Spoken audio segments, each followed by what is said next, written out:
Have you ever desired to travel, invest, or come back to Africa? Come back to a land of rich heritage, a home far from home, to a land where nature is still pure. Come back to a land where warmth still flows easy. Come back to the beautiful beaches and mountains, to where art begins. Come back to Africa. Karibu. Discover yourself, see the passion, feel the warmth, invest, travel, relocate with africainvestmentguide.com. What's up, good people? Welcome back to my YouTube channel. It's your girl, the African Tigress, again with another amazing video. In case you're new to my channel, kindly subscribe, tap the bell for notifications so that you can always get notified whenever I'm posting. So today, I'm joined with an amazing brother here for another amazing interview as usual. First, let's start by introducing him. So, hi. How you doing? My name is Jamaal Brewer. I'm from Columbus, Ohio. This is my second trip to Kenya within a year, and I hope to return to Kenya many more times. So this is your second trip to Kenya, and how long have you been since you last visited? I originally came here in March of 2019, so it's been about 9 months. I returned here in December, or Christmas Day to be exact. I've been seeing most of Nairobi, and I also visited Mombasa, and now I'm back in Nairobi sightseeing. So is Kenya your first African country to visit? Yes, it's my first African country. I've been to other black nations such as Jamaica and Haiti, but this is the first one I've been to on the continent.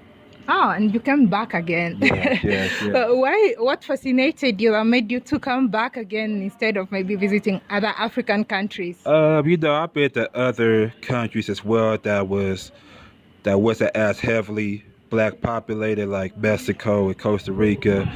And, it got to the point that it was long overdue that I needed to come back home to the continent. I think what led me to come to Kenya was actually going to places like Jamaica and Haiti, because when I was there, I felt like I was at home, because you see black faces everywhere you went. Matter of fact, when I landed in Haiti, I thought I was in Africa. It was so many beautiful black people there. So I know if I had that feeling in Haiti, actually coming to the continent, would be a even greater feeling. It actually came down to three countries. It came down to Ghana, it came down to Nigeria, and it came down to Kenya.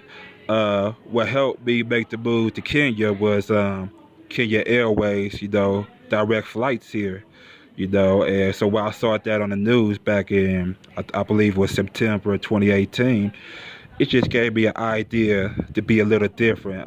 With all due respect to the Western countries of Africa, because they are beautiful countries, I wanted to be a little different. The continent is much more than Ghana, much more than Nigeria or Cameroon. They are beautiful places, but we got to start seeing some of the eastern countries like Uganda, Tanzania, Ethiopia, and embrace the continent as a whole. So, what is the major difference did you experience coming to Kenya? If you compare Kenya to America, what do you love more here, or what major differences? And did it meet the expectations? Is it what is always portrayed by the media? You know what? There's actually no major difference in my opinion. I actually find a lot more beneficial things here than I do in America. What benefit America has, I have to give America credit, is the economics, job opportunities. But outside of that, it's not all peaches and cream there. In Kenya, it's more laid back, it's more friendly. It's beautiful for me to walk down the streets here in Nairobi or Mombasa, and I not say a word and not be singled out or to not be profiled because I look just like the Kenyan citizenship. A lot of times people don't even know I'm from the States until they hear me speak. So it's just comfortable. I can up and catch an Uber here, go to the mall, go get some coffee somewhere or get something to eat somewhere, and I'm not be looked at as a suspicious black person like I would in the States. So that's the beauty of Kenya is that peace, that harmony, that the embrace that the people supply here. Have you considered Kenya as a place that you would love to relocate to, maybe? Absolutely. This is definitely, I started really considering that my first trip here because I told a couple of people this story, but when I first went back to the States, I was literally depressed for like the first 2 or 3 days back because I missed the place so much. So the only thing that's holding me back from moving here is economic opportunities. You just can't up and move without a source of income in your new home. So if I can ever find opportunities, and there's plenty of opportunities here. You got a lot of beautiful entrepreneurs here who make it happen. So if they can make it happen, I know I can make it happen as well. All right, so tell us more about yourself, what you do, yeah, and your motivation to. I understand you consider yourself a Pan-Africanist. Yeah. So tell me more about that. Pan-Africanist or Pan-Africanism was installed in me by my grandfather, who played a major role in my life. Back when I was a small child, he used to tell me to embrace Africa. He used to tell me that I was an African person. He didn't tell me I was an African American. I think my first dashiki came from him. I remember when I was about 8, 9 years old. He bought me an African puzzle where I had to piece the African countries together. So him teaching me at an early age to embrace Africa, stay with me from my childhood up until my adulthood. So as I grow, I started learning more about Africa. I started learning about great leaders such as Jomo Kenyatta, or Kwame Nkrumah, Nelson Mandela, and things of that nature. And my biggest idol ever is Malcolm X. One thing they don't talk about much when it comes to Malcolm X is how he traveled abroad here in Africa. He came here to Kenya. He visited Ghana, Nigeria, and so he had an understanding about the importance of connecting back to your roots, as well as Marcus Garvey, and many other Pan-African people who motivate me to this day. Okay, and I understand there's some organization that you deal with. Tell us more about it. But it's a new organization. It was started by a beautiful lady named Turdy Cherie. She's a YouTuber. Her YouTube name is African Esquire, and she's a heck of an organizer. It's WCC stands for We Charge Colonialism. So we basically want to charge America with colonizing African Americans within America. A lot of times we talk about colonialism from an African standpoint, whether it's Great Britain or France. But we deal with the same thing in America, where people who don't look like us is controlling our resources, controlling our neighborhood, controlling our police department, controlling our school system, and we feel like we have the right to control our own destinies wherever we at within the Western Hemisphere. All right. So, have you faced any major challenges coming to Kenya? No major challenges. I think I told you off camera I had an issue with one of my train tickets to Mombasa, where my ticket got wet, and they was hesitant about getting me another ticket, but I got that resolved. But as far as like challenges and stuff, nothing major. Nobody's been disrespectful. Nobody talked down on me. Nobody been rude to me. Almost everywhere I went to, once they hear my accent and learn that I'm from America, people want to get to know me more, which is a beautiful thing, and I really respect them for that. So no discrimination so far? Nothing? No, not at all, because there's a stereotype out there that African people don't embrace that. I know people who've been to Ghana who said they've been embraced. I know people who've been to Nigeria who've been embraced. Or people who've been to Kenya, like Brother Kanata that you interviewed, not too long ago. Shout out to him, by the way, for setting this up. Uh, who paid that price, So even in the states, we have foreign African people move to the states.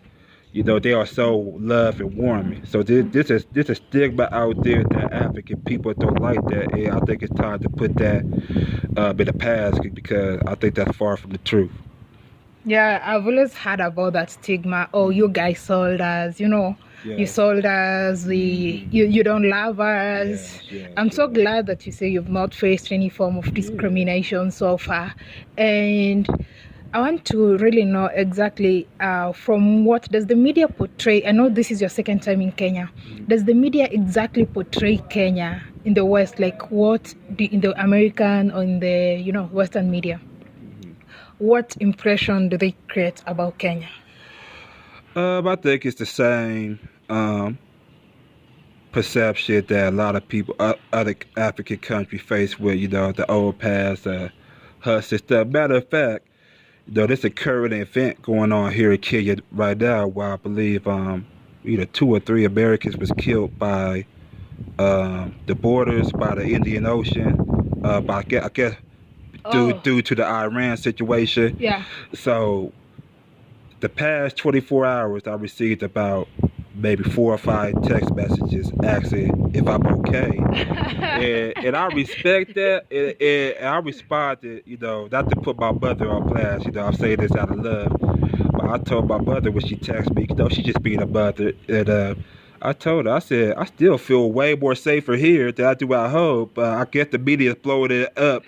I said there's some kind of chaos going on in Kenya where everything's shut down. A lot of the people in Kenya don't even know about what happened with that attack. You know what I'm saying? So it's like life is, people still going shopping, having fun, partying. So the media always blow things. They take a small event and make it seem like that's happening with the whole country, which isn't fair. You know what I mean? But that's how propaganda works.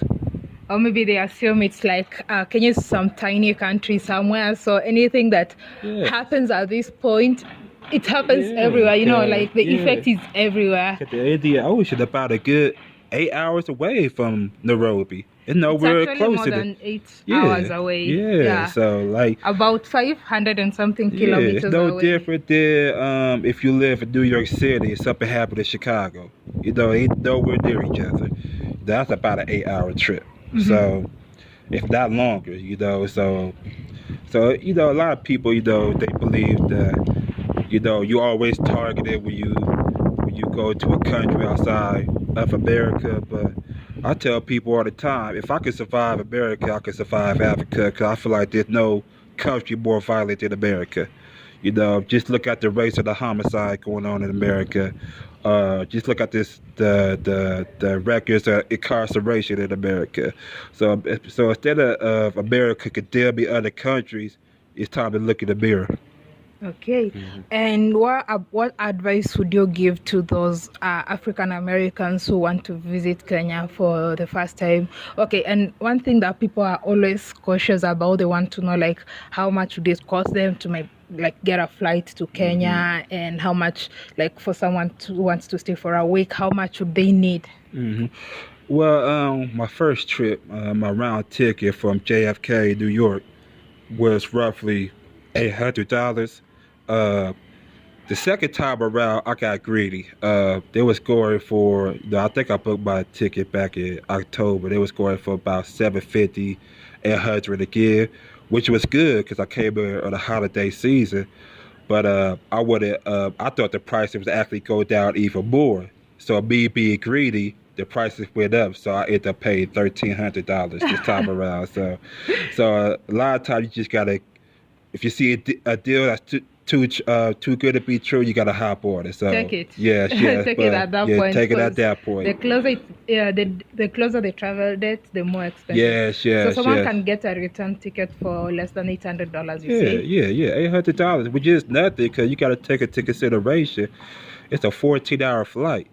You know what I mean? So I've been to Jamaica, which I paid maybe $400 or $500 to fly there, and that's about maybe a 4 or 5 hour flight. You know what I'm saying? So the fact you're traveling all the way across the Atlantic Ocean. And then once you arrive in Africa, it still take a good 7 hours to get to Kenya.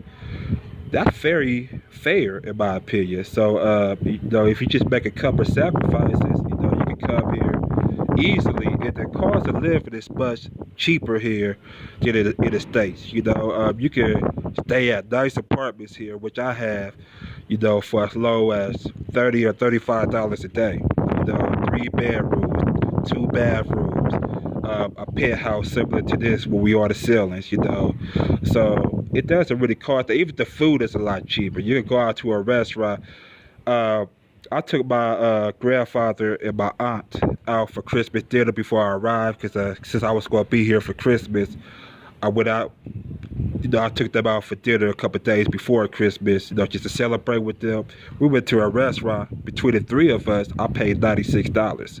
Wow. Here, the other day I took a group of, I think it was five of us out to something to eat at Two Rivers Mall. And I think I paid $35. People. Yeah, for 5 people. So the food is a lot cheaper here. So you can't come with the mindset that you come to Kenya and you got to pay American money. Even the Uber is so much cheaper here. It took me 35 minutes to get out here. I think the total price was about $10. In the States, I'm not over exaggerating when I say this, but you might be looking at $35 to $40 for a 35-minute ride. It's very expensive. So so you can do a lot with American value here in Kenya. So last year we heard a lot about the Year of Return in Ghana, and I guess a lot more of African countries are getting into it. What's your take on that? I think it's a beautiful thing, especially coming from our celebrities. When you see people like Steve Harvey, Ludacris, T.I., a good friend of mine, Dr. Boyce Watkins, when they all make the trip to Africa, motivates other people because celebrities have power. They act like they don't want to be role models, but they have power. So when they see a high-profile name making a trip, it inspires people to do the same thing. And I appreciate Ghana for making the Year of the Return because I really think it sparked a confidence in our people to start embracing our roots. And hopefully, just going to places like Ghana will inspire them to go to other places like Nigeria, like a Kenya, or Cameroon, or Togo, or places like that. Because a lot of time when people have a negative stigma or negative perception of Africa, they never been out their state probably, let alone the country. Once you travel the world, you look at life differently. You get a different perspective of life. So even before I came to Africa, I traveled to so many countries, humble myself about how beautiful this world is. So I think it's a start. I think we waking up thanks to social media. Before social media, all you will probably get is what you get in Western news. But we get beautiful people such as yourself who I appreciate that is welcoming, and other YouTube sensation like this is one here that I follow. You might Wambosa, that's her name, Wambosa. It's a lady. It's a Kenyan lady name, but she's very talented here. That very embracing of other cultures. I think it just helps inspire people more. When I was on Facebook, people talking about how they want to come now. So it start with celebrities, then it trickle down to regular people, then when other people start posting about it, then more the other people would inspire to come make that trip as well. Mm-hmm. You earlier on mentioned about being in America being so depressing. So what's really so depressing about it? Keeping in mind that a lot of African, there's a number of African youths who really feel like, oh, this is the American dream. Yeah. They want to go to America for the American dream. And, what's so depressing about America? Or what don't we know about America? Like I said, one thing I give America credit is that there's opportunity in Kenya. In America. I told somebody who from Kenya that as soon as you get off the plane in America, you could probably find a job that day. So there is a lot of opportunity, but the racism is real. The strictness of America is real. the laws of America is real. So one thing you have to realize when you come to America, you are automatically a target. And even though you might get them opportunities, so let's just say you make a lot more money in America, somebody making much more money off the labor from you. You know what I'm saying? So if you get a job in America making $15 to $20 an hour, you might think you living good, but how much is that owner of the corporation is making? Billions and billions of dollars, so it's exploitation going on, and all you gotta do is just look at the news, and still see how police brutality is very alive and well in America. Is how people are getting away with murder, and the cops are getting off scotch free. I talked to a police officer for Ghana one time. He said, "Man, stuff like that don't happen here." You know what I'm saying? I heard the same and kill you. You know what I'm saying? So there might be corruption, but just killing somebody for just making the wrong move is wrong. So even though you might be from Kenya or Uganda, they gonna see your skin color first. You know what I'm saying? They're not gonna know that. You know what I'm saying? So you're already in danger once you arrive in America. So the racism in America is something to be very, very alarmed about. But if you do come to America, get your money and build back a base back at home and make Africa stronger than it needs to be.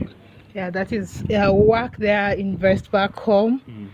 So, do you think there are a lot of people who are undergoing depression because of the situation there? Like constantly living knowing that you're a target, someone could come and could discriminate you based on your color. Do you think there's a lot of people going through depression and stress due to that? Without a question. It's just like when you go to war. They call it post-traumatic war syndrome or something to that nature. It's the same thing with racism. First we was slaves for an estimated 400 years.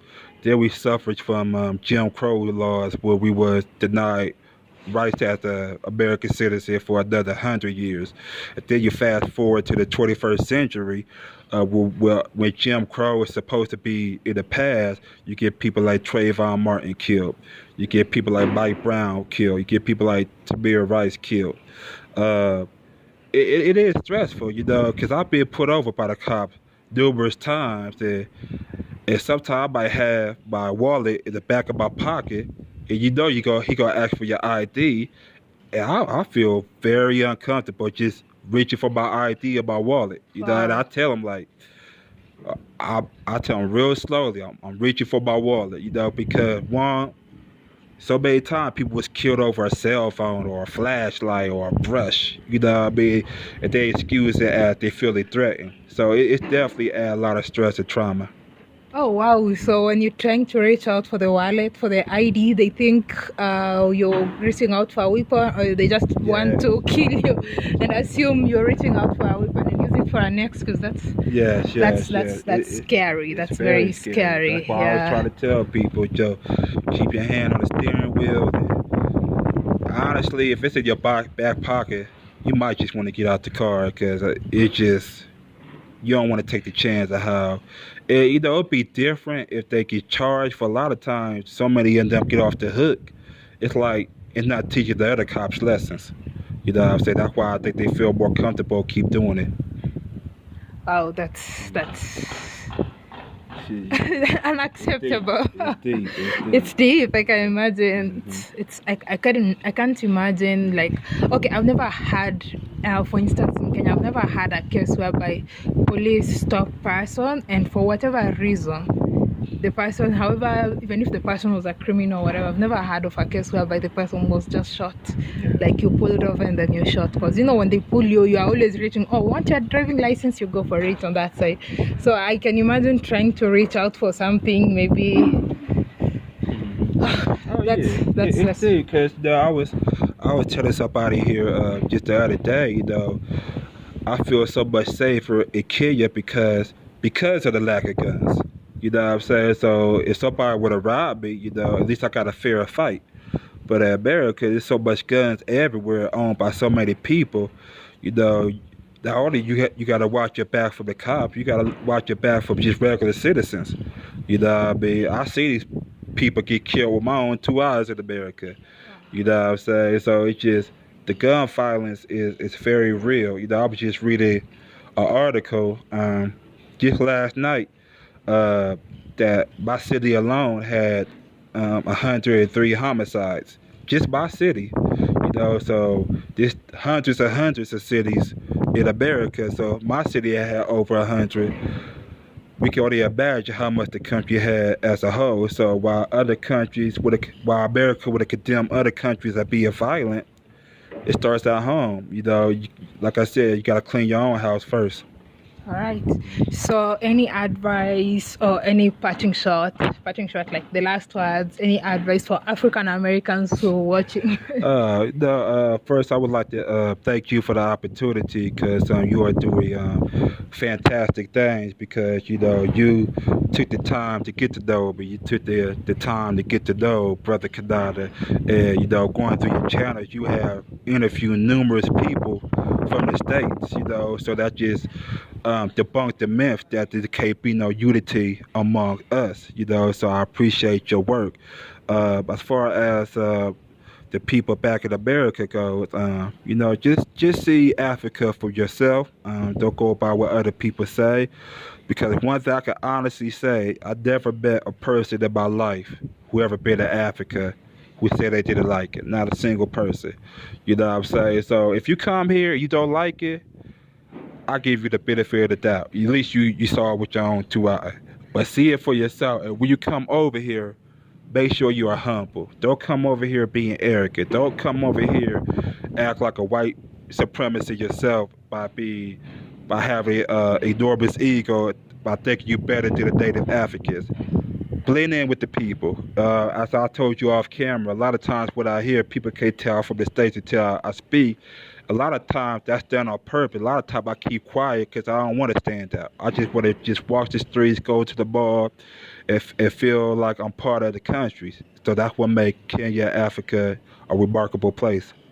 All right. Thank you so much. It was a pleasure hosting you. Thank you as well. Okay, thank you so much for watching this video. I hope you enjoyed it. Don't forget to leave a comment. Let me know what you think. Subscribe in case you haven't subscribed. And see you next time. Bye-bye.